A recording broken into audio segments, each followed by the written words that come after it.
سلام، امروز میخوام بهتون یاد بدم چجوری از این جور دکمه سابسکرایب بسازید. اولا مزایای دکمه سابسکرایب چیه؟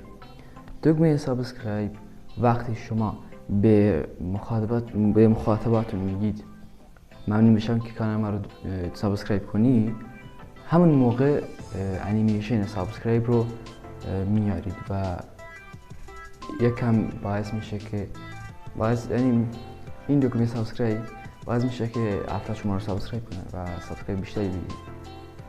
که خب این آموزش رو با برنامه هپی تکست، اگه تلفظش درست گفته باشم هپی تکسته، و خب میتونید اون رو از فروشگاه پلی دانلود کنید یا برای نسخه پرو، برای دانلود نسخه پرو از سایت فارسایت کافیه که وارد نویگیتون بشید، کلمه دانلود نسخه هک شده هپی تکست رو سرچ کنید و دیگه واسهتون بیاد.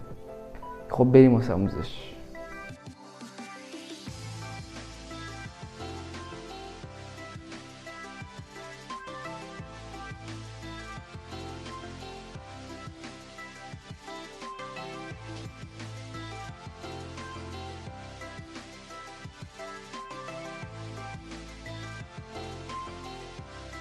من توی عرض نیم دقیقه بهتون یاد دادم، یعنی در عرض 30 ثانیه بهتون یاد دادم که چطور دکمه سابسکرایب رو بسازید.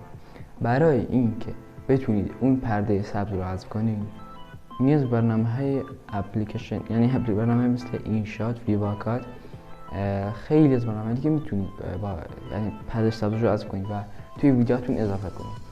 و برای اینکه توی ویدیوهاتون پرده سبز دیده نشه و حذفش کنید، آموزش رو میذارم، حتما برید ببینید. البته هنوز نذاشتم، میخوام بذارم.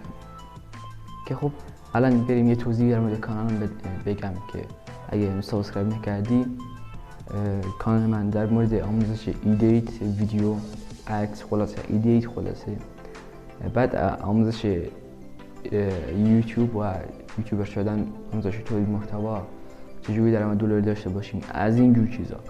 و که اگه دوست داری یوتیوبر بشی حتما کانالمو سابسکرایب کن، زنگ بلشم فعال کن. خداحافظ تا ویدیو بعدی.